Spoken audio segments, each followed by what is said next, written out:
안녕하세요. 안녕하세요. 네, 이번 시간에는 레위기 23장에 기록된 여호와의 7절기 중에서 6번째 절기인 대속죄일 또는 그냥 이제 속죄일을 이렇게 말씀하기도 하는데 이 대속죄일에 대해서 살펴보는 시간을 갖겠습니다. 이 속죄일을 그 히브리 말로 이제 욤 키퍼 또는 욤 키프로 이렇게 얘기하기도 합니다. 계속해서 이 레위기를 우리가 이해하기 참 어려운 책 중에 하나이지만 이 유대인 어린이들이 제일 처음 접하는 성경이 바로 레위기이기 때문에 우리 그리스도인들도 이 레위기를 잘 이해하게 되면은 그 신앙에 많은 도움이 될 줄로 생각이 됩니다. 이 레위기 23장에 기록된 이 여호와의 7절기를 우리가 잘 살펴보는 것이 왜 그 중요한가를 이렇게 먼저 살펴보면은 먼저 이 절기에 대해서는 하나님께서 창세 때부터 벌써 예정하셨기 때문에 중요한 것을 보게 됩니다.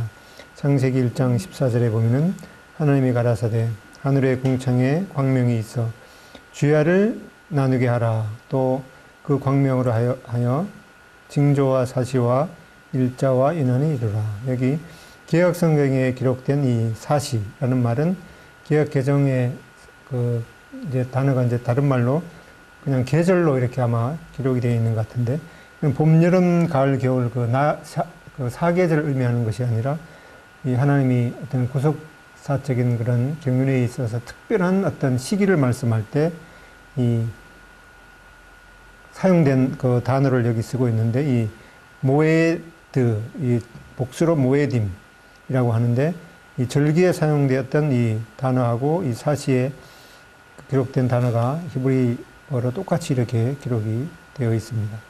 그리고 이 절기는 이 하나님께서 이스라엘 민족에게 주신 명령이기 때문에 중요하겠습니다.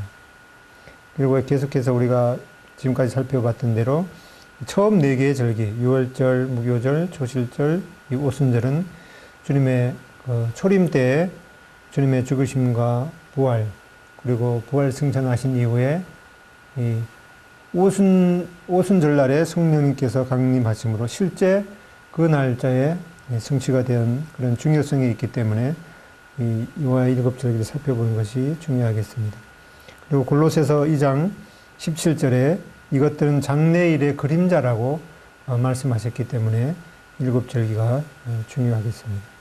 이스라엘 민족을 이루는 그 구성 요소가 이 장소와 시간, 그 시공간 위에서 행해지는 이 행위들의 이 3가지 요소를 볼 때 이 거룩한 장소인 성막과 거룩한 시간인 이 절기, 이 거룩한 행위인 이 제사, 이 3 요소가 아주 이스라엘 민족의 정체성을 이루는 중요한 3 요소였습니다.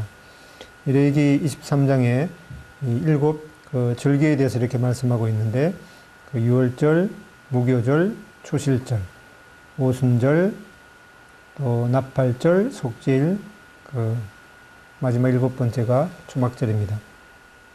먼저 여기 유월절이 정월 14일 저녁이 되겠습니다. 14일 저녁 하면은 우리가 카운트하는 걸로 자꾸 이제 하면은 생각하면 이제 오류가 나기 쉬운데, 우리나라에도 이 유월절을 꼭 지켜야지만이 구원을 받는다 하는 그렇게 주장하는 사람들이 있습니다. 근데 그 사람들이 그 사람 말대로 생각하면은 아마 한 사람도 구원 못 받을 거예요. 왜 그런가 하니까 그 사람들이 계산한 날짜가 틀렸거든요. 그 사람들이 계산한 1월 14일은 우리로 생각하면은 14일 저녁이 아니라 우리가 카운트하는 그 달력으로 하면 13일 저녁이거든요. 근데 그 사람들이 아마 제가 생각하기로는 우리나라에 그냥 1월 14일로 지내는 것 같아요. 그러면 유월절을 지내는 거 아니죠, 그 사람들이. 원래는 여기 유대인들은 저녁이 시작될 때 그 하루가 시작되기 때문에 14일 저녁하면은 우리가 계산으로 하면은 13일 저녁이 되기 때문에 그 사람은 실제로 유월절을 전혀 제대로 지키는 사람들이 아니기 때문에 아주 이 날짜를 이렇게 유대인 날짜하고 우리의 날짜를 잘 고려하는 것도 필요하겠습니다. 이 모형 해석의 원리를 살펴보면은 특히 레위기의 절기나 또 제사, 또 성막에 관한 이런 것들은 이 하늘에 있는 것들의 이 모형이라고 말씀하기 때문에 이 모형을 해석하는 데 있어서 우리가 중요한 원리를 새기는 것이 필요하겠습니다. 이 모형이라는 것은 신약 성경의 한 구속적인 진리를 보여주기 위해서 하나님이 특별히 정하신 구약의 범상치 않은 실제, 그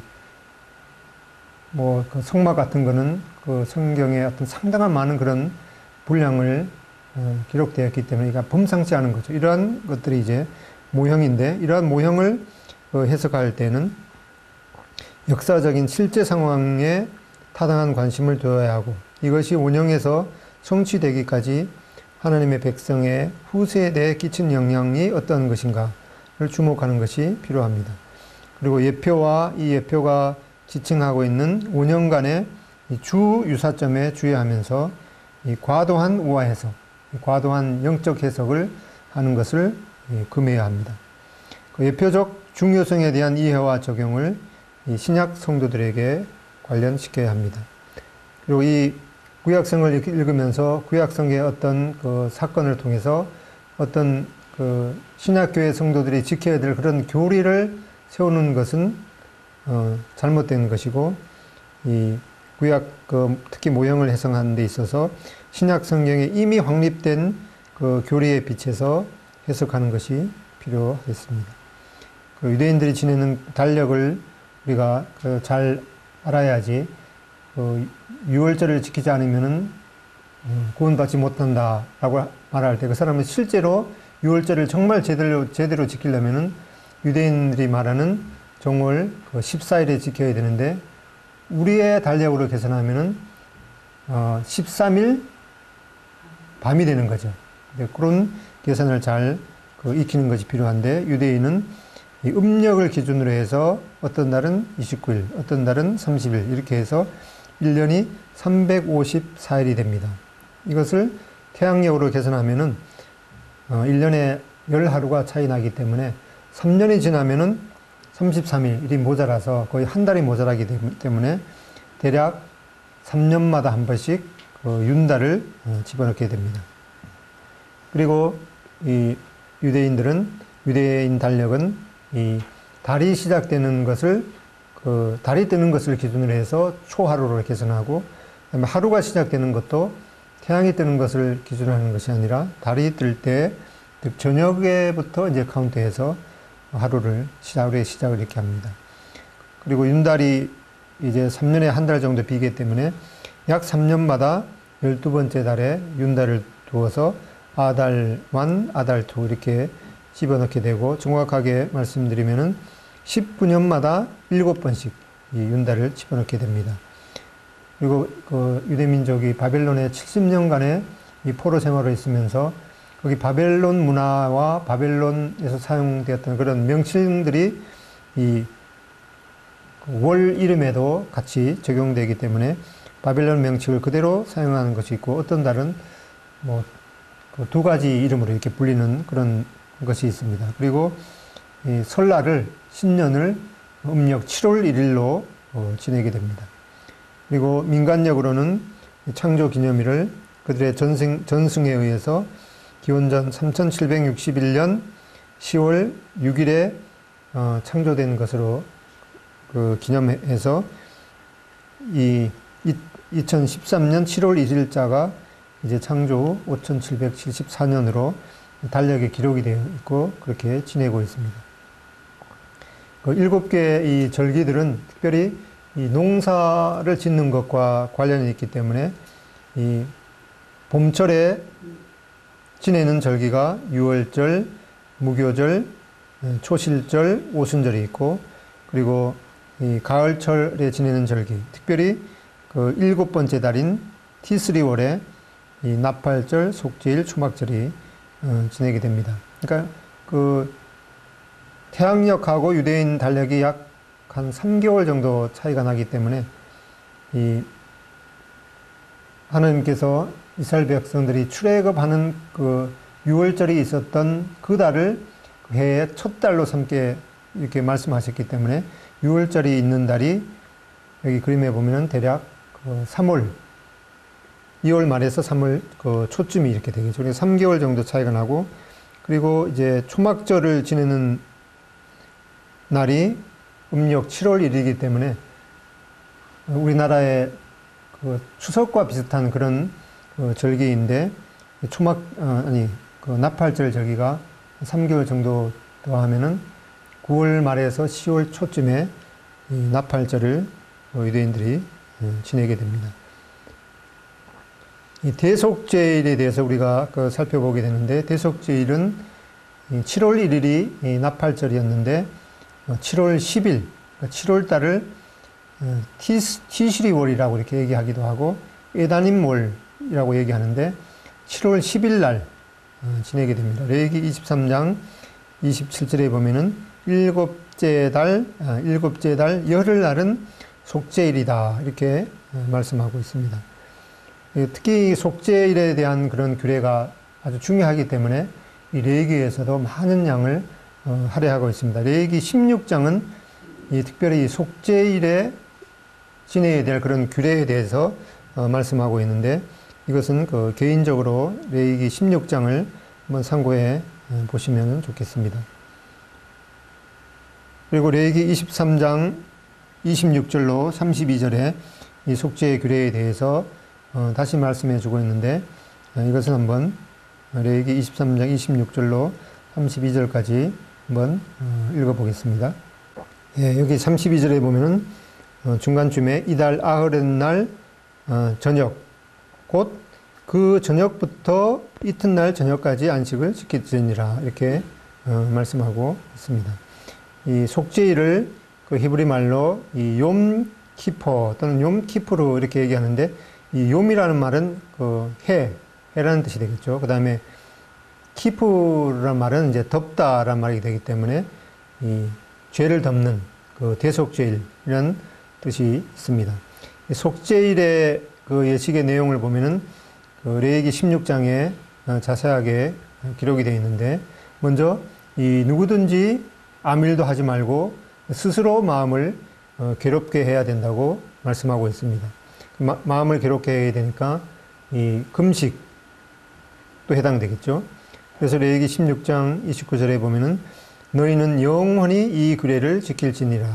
일곱째 달 곧 그 달 10일에 너희는 스스로 괴롭게 하고 아무 일도 하지 말되 본토이든지 너희 중에 거류하는 거류이든지 그리하라.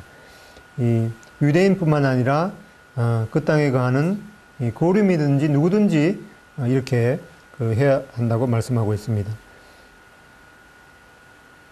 이는 레위기 16장 31절에 이는 너희에게 안식일 중에 안식일인즉 너희는 스스로 괴롭게 할지니 영원히 지킬 규례니라.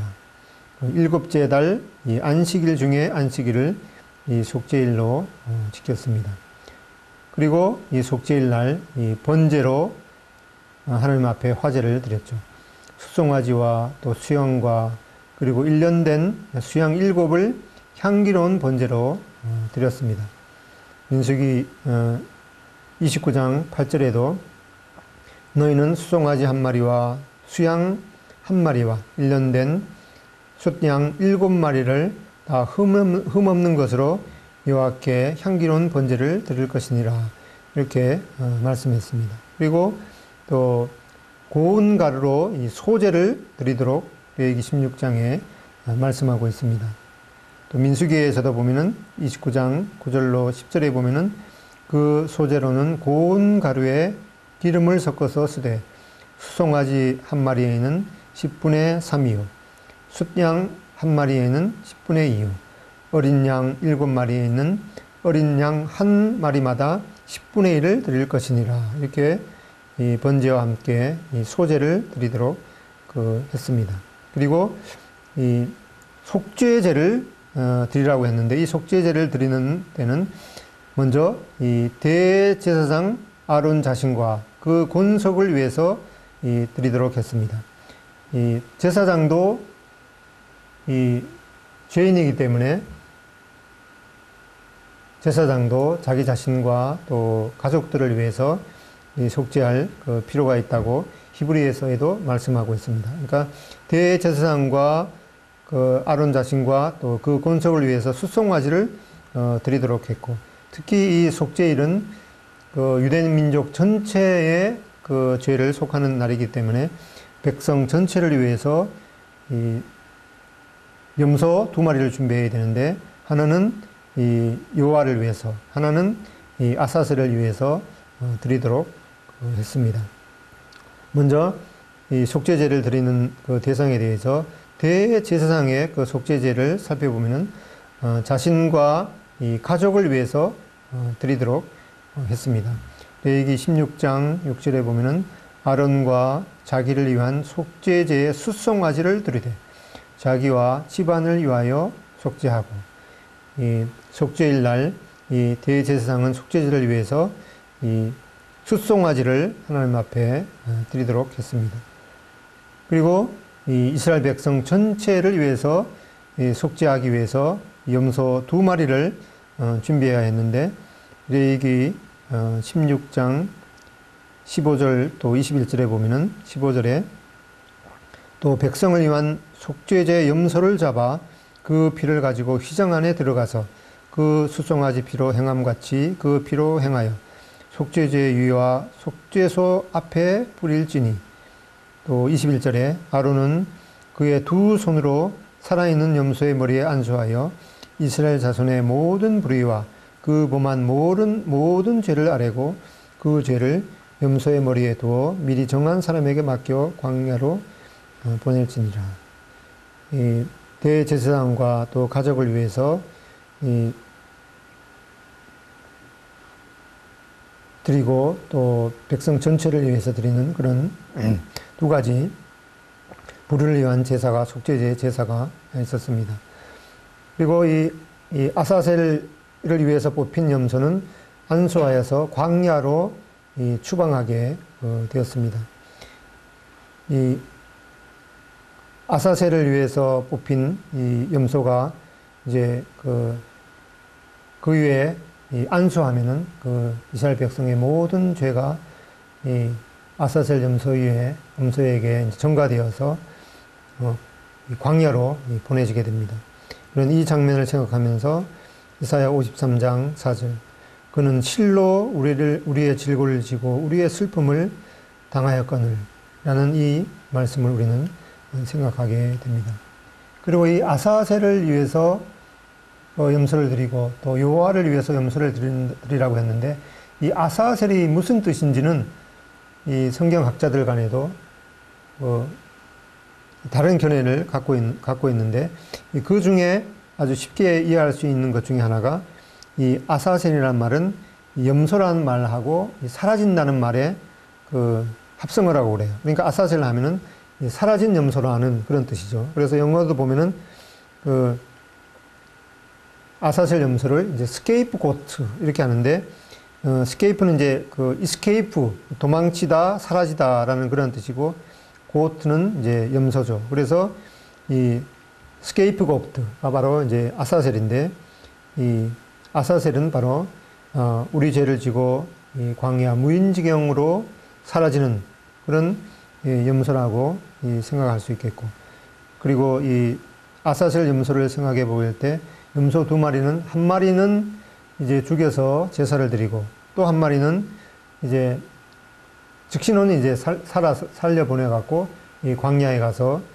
이 무인지경에 그 죄를 지고 아무도 볼 수 없는 그런 무인지경 광야로 보내지는 이런 면들을 볼 때 이 속죄의 2가지 측면, 그러니까 하나는 죽여서 제사 드리고 하나는 이제 살아서 보내게 되는 이 죽음과 부활의 2가지 측면을 볼 수 있게 됩니다.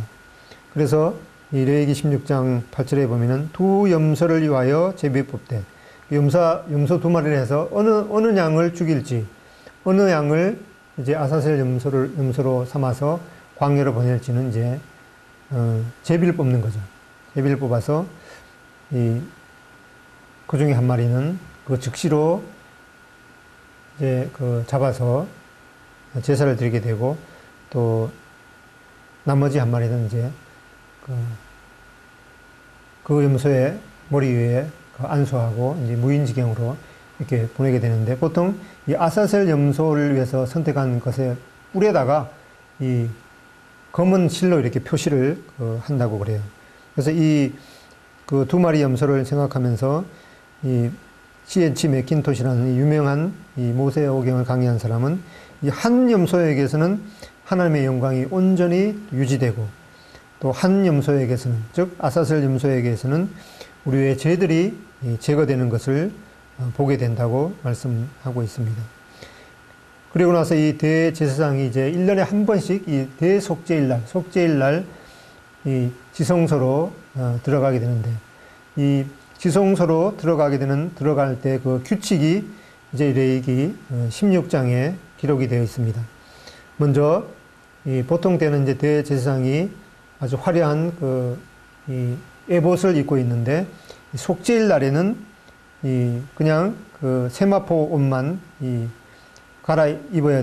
갈아입으면서 이 규례를 행해야 되는데, 레위기 16장 4절에 보면은 먼저 물로 몸을 깨끗이 씻은 다음에 이 에봇을 벗어야 됐습니다.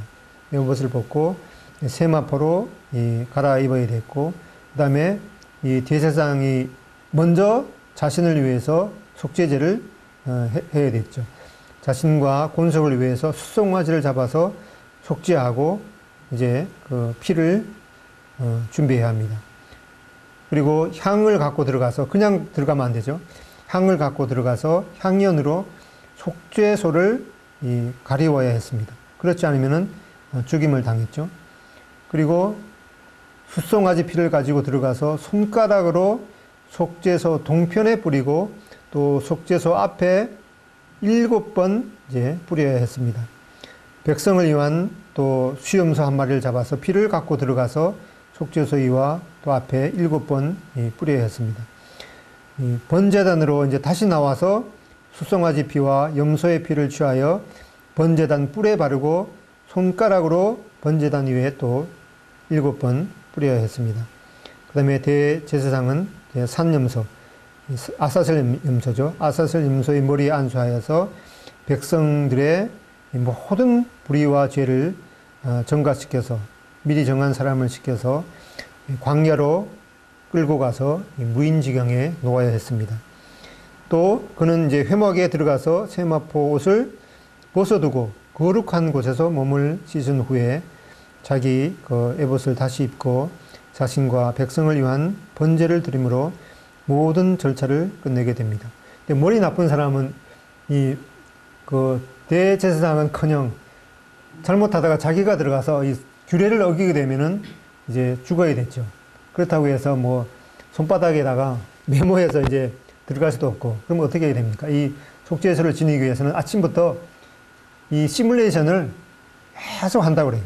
내가 대제사장이, 지금은 들어가고 뭘 해야 되고 이걸 갖다가 매번 이제 조금만 잘못하면 당장 그 앞에 들어가서 이제 죽게 되니까 매번 이제 시뮬레이션을 하는 거죠. 이 규례를 이제 완전히 익히게 하기 위해서.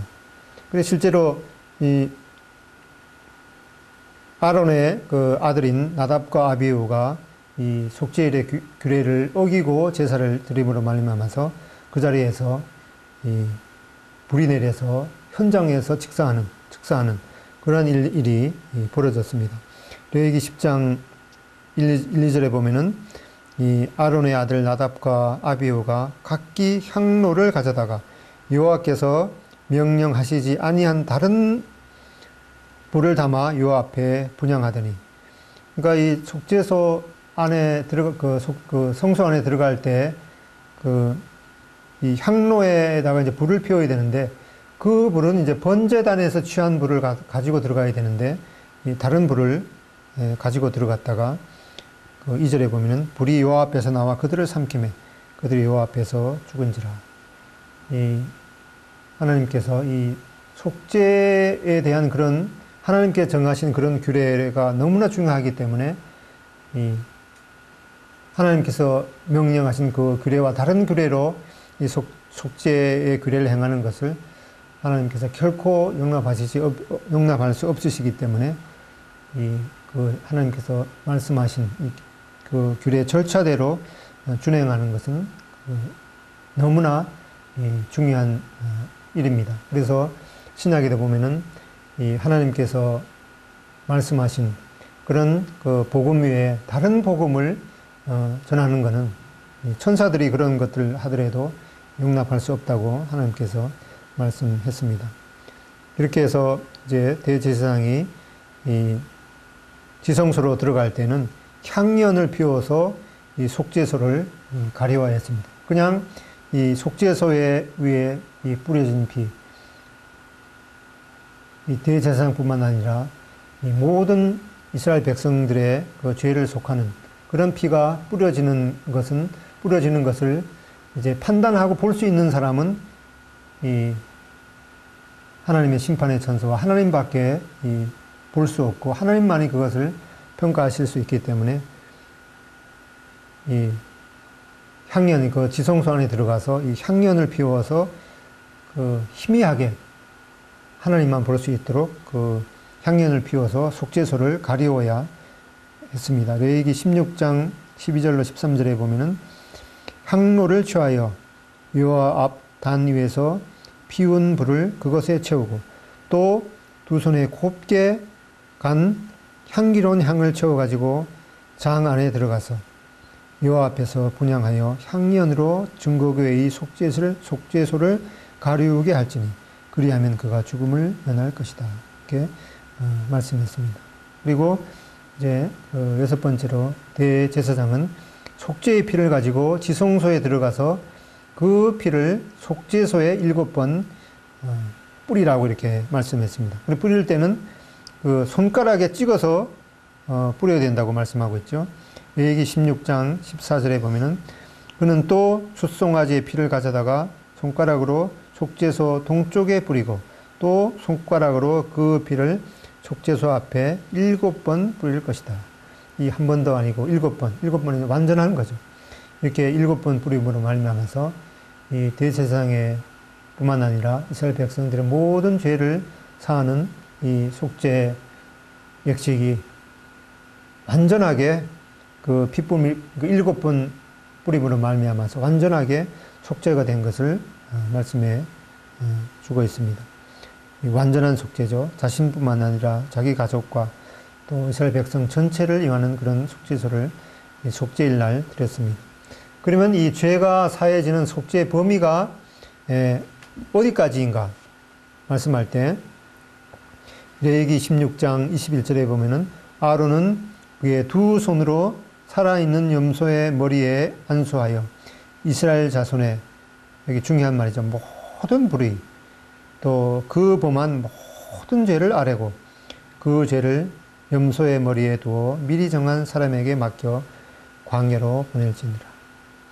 이 속죄일 날 속죄가 행해지는 이 속죄의 범위는 모든 불의 또 그 범한 모든 죄, 여기에 빠지는 것은 아무것도 없겠죠.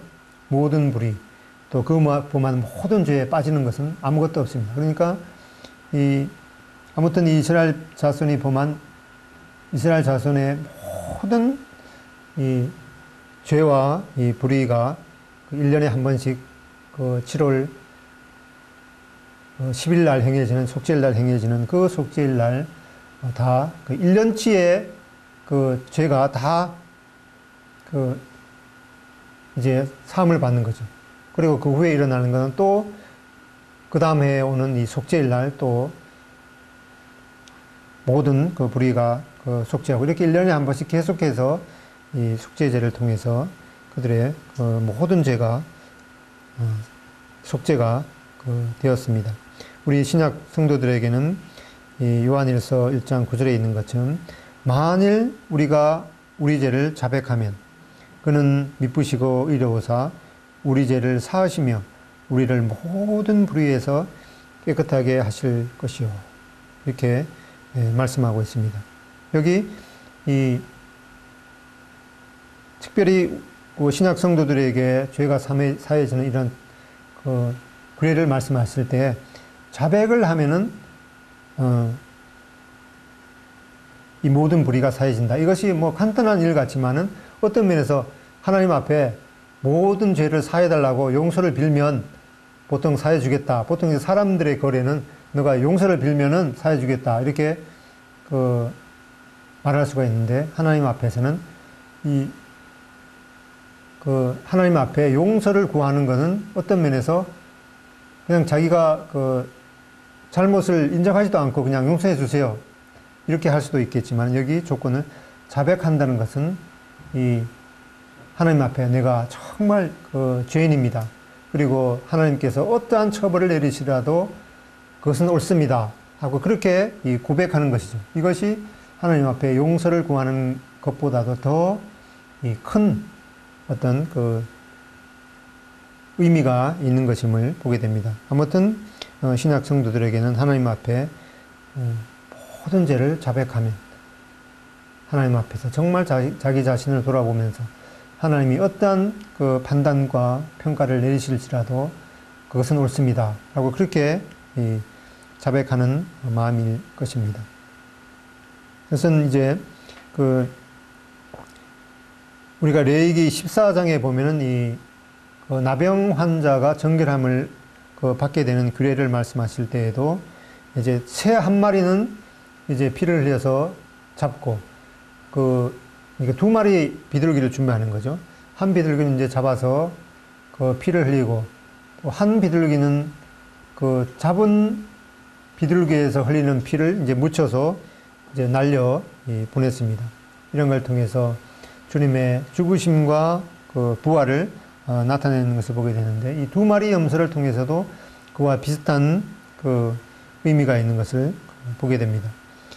죄인들을 하나님께로 이끄는 유일한 근거가 바로 예수님의 대속의 죽음과 부활이 되겠죠.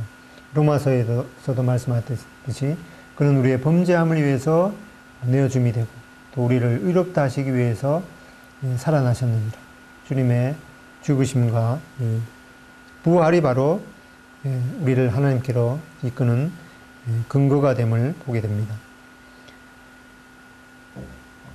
그리고 이제 이런 제사를 드리고 나서 이제 마무리로 말씀하기를 레위기 16장 27절에 속죄제 숫송아지와 속죄제 염소의 피를 성소로 들여다가 속죄하였은지 이제 속죄제 숫송아지는 이제 대제사장과 또 그의 권속을 위해서 제사를 드리는 거죠. 그 다음에 이 속죄제의 염소를 속죄제로 드리는 것은 이스라엘 모든 백성들의 죄를 드리는 제사였습니다. 이 소송아지와 또 염소의 피를 가지고 이 지성소에 들어가서 7번 손가락으로 찍어서 뿌렸는데 그러한 것의 나머지 그 가죽과 고기와 이 똥을 밖으로 내다가 완전히 이제 불사르는 것으로 이 속죄일에 규례가 이제 진행되게 됩니다. 그리고 이러한 절차가 이제 끝났을 때 나팔을 불어서 속죄일의 모든 절차가 마무리됐음을 알게 됩니다. 그러니까 대제사장은 자기와 또 권속을 위해서 숫송아지를 속죄제를 드렸죠. 그리고 이 두 마리 염소를 취해서 한 염소는 이제 죽여서 역시 동일하게 그 피를 지성소에 가서 이제 뿌렸습니다. 그러니까 이스라엘 백성들의 모든 죄가 범한 모든 불의와 모든 죄가 사해졌으니까 얼마나 기쁜 날이었겠습니까? 이 속죄일에 이 속죄제의 규례가 마무리되었다는 이 나팔 소리는 참 아주 기쁜 소식이 아닐 수가 없었습니다. 그런데 이 한편 이 아사셀 염소는 여기 머리에 빨간 이제 끈이 붙여져 있죠. 이 아사셀 염소는 이제 광야 무인지경으로 가서 비참하게 죽어갑니다. 당시에 이스라엘 백성들의 모든 죄를 위해서, 이것은 바로 주님께서 우리 대신 이 아사셀 염소가 되어서 광야 무인지경으로 보내지는 그런 장면을 생각할 수가 있겠습니다. 그래서 주님께서 십자가에 못 박히실 때에도 엘리 엘리 라마 사막다니, 나의 하나님 어찌하여 나를 버리셨습니까? 하는 그런 아주 비참한 하나님께로부터 버림받는 그런 비참한 이 절규를 부르짖는 것을 보게 됩니다. 레위기 16장 22절에 보면은 염소가 그들의 모든 불의를 지고, 여기 모든이라는 말이 참 얼마나 그 놀라운 단어인가를 다시 한번 생각해 보게 됩니다. 염소가 그들의 모든 불의를 지고 무인지경에 이르거든 그는 그 염소를 광야에 놓을지니라. 무인지경은 그 어느 누구도 이 이스라엘 백성과 또 우리의 모든 사람의 죄를 이 아사셀 염소가 대신 지고 갔는데, 광야 무인지경이니까 누구도 송사할 수 없는 그런 곳에서 이 아사셀 염소가 이제 대신 죽임을 당했습니다. 그리고 이러한 그 속죄일의 규례를 통해서 우리가 속죄함을 받은 근거는 무엇인가를 생각하게 보게 되면은, 다시 한번 레위기 16장 21절로 22절에 읽어보면은, 아론은 두 손으로 산 염소의 머리에 안수하여 이스라엘 자손의 모든 불의와, 여기 모든은 정말 마음 가운데 새기는 것이 필요하겠습니다. 이스라엘 자손의 모든 불의와 그 범한 모든 죄를 고하고 그 죄를 염소의 머리에 두어 미리 정한 사람에게 맡겨 광야로 보낼지니, 염소가 그들의 모든 불의를 지고, 여기 모든 불의, 그 범한 모든 죄, 또 모든 불의를 지고 무인지경에 이르거든 그는 염소를 광야에 놓을지니라. 이렇게 해서 이 두 마리 염소 중에 하나는 죽여서 속죄제의 피로 뿌려졌고, 또 이 아사셀 염소는 모든 불의, 그 범한 모든 죄를 지고 이 무인지경으로 가서 대신 죽임을 당했습니다. 이러한 속죄일의 규례를 통해서 보게 될 때, 속죄함을 받은 근거는 바로 염소 한 마리가 피를 흘려서, 피가 뿌려져서 그것이 이 속죄의 근거가 되었습니다. 그리고 이 속죄일의 속죄제의 그런 규례가 끝나게 되면은 이제 나팔을 불어서 모든 불의와 모든 죄가 사해졌다고 이제 선언을 했습니다. 이것이 속죄함을 받은 근거죠. 그리고 더욱더 나아가서 이제 아사셀 염소가 이 광야 무인지경에 다시 돌아올 수 없는 이 지역으로 가서 이스라엘 백성의 모든 죄를 지고 광야 무인지경으로 갔기 때문에 그것이 바로 속죄함을 받은 근거가 되었습니다. 그렇게 해서 그 속죄제에 피가 뿌려진 것이 속죄함을 받은 근거이지, 우리의 생각이 속죄함을 받은 근거가 아니죠. 우리 생각은 뭐 죄는 여전히 있는 것 같은데 라고 생각하는 그 생각이 때문에 이 속죄가 이루어지지 않았다고 말할 수 없는 것입니다. 그리고 이 나팔 불무로 말미암아서 죄가 완전히 전가되고 해결되었다는 그런 선언을 하는 것이 속죄함을 받은 근거지, 그럼에도 불구하고 나의 감정은 별로 뭐 속죄함을 받은 것 같지 않다 하는 그 감정이 속죄함을 받은 근거가 아니고, 그리고 광야의 무인지경에 놓인 그 사실로 인해서 속죄함을 받은 근거고, 이것이 도저히 실감이 안 간다라고 해서 속죄함을 받은 근거가 되지 않았습니다. 아주 오래전에는 이렇게 뭐 그 사람이 많이 살지 않고 또 건물 같은 것들도 별로 없었기 때문에 광야 무인지경으로 이제 이 아사셀 염소를 갖다 놓으면은 다시 돌아올 수 없는데, 요즘에 그 유대인들이 이 속죄일 날 이 아사셀 염소를 이제 제사 드리고 멀리 갖다 놓으면은 이 염소가 다시 길을 찾아서 이제 돌아온다고 그래요. 그러면 이게 심각한 일이잖아요. 그냥 그 모든 불의와 모든 그 죄를 아사셀 염소에게 전가시켜서 보냈는데, 이 아사셀 염소가 도로 돌아왔으니, 뭐, 심각한 일이잖아요. 그렇게 해서 요즘에는 어떻게 하는가 하니까, 그 아사셀 염소가 만약에 돌아오면은 절벽에다가 그 떨어뜨려서 아주 죽인다고 그래요. 아무튼, 이 아사셀 염소는 모든 불의와 모든 죄를 지고 이 광야 무인지경으로 갔습니다. 이 이스라엘 백성들의 예를 통해서도 알 수 있듯이 우리가 구속함을 받은 증거는 무엇인가? 예수 그리스도의 흘린 피 때문에 우리가 구속함을 받은 증거가 되겠습니다. 그리고 무엇보다도 하나님께서 주님께서 흘리신 그 피로 말미암아서 우리가 거룩함을 얻어노라 라고 하는 그 말씀이 바로 우리가 죄사함을 받은 근거이겠습니다. 그리고 예수님께서 지금도 우리를 위해서 머리에 가시관을 쓰시고 특히 옆구리와 손바닥에 창자국과 못자국을 지닌 채 부활하신 그런 분명한 근거가 있기 때문에 예수님께서 흘리신 피, 하나님의 선언하신 말씀, 또 상처를 지니신 채 부활하신 주님이 바로 우리의 우리가 구속함을 받은 증거이겠습니다. 이 예수님의 제자 가운데 이 도마는 예수님께서 부활하셨다는 그런 말씀을 듣고도 내가 그 옆구리에 이 손가락을 넣어보지 않고는 믿지 않겠노라 이렇게 말했는데 예수님께서는 이제 며칠 후에 도마에게 내 손을 내밀어서 내 옆구리에 손을 넣어보고 믿음 없는 자가 되지 말고 믿는 자가 되라 이렇게 말씀해 주셨습니다. 이사야서 53장 5절로 보면은 그가 찔림은 나의 허물 때문이요 그가 상함은 나의 죄악 때문이라. 그가 징계를 받음으로 나는 평화를 누리고 그가 채찍에 맞음으로 나는 나음을 받았도다. 나는 다 양 같아서 그릇 행하여 각기 제 길로 갔거늘 여호와께서는 나의 모두의 죄악을 그에게 담당시키셨도다 라고 하는 이 하나님의 말씀이 바로 우리가 구속함을 받은 분명한 증거인 것을 보게 됩니다.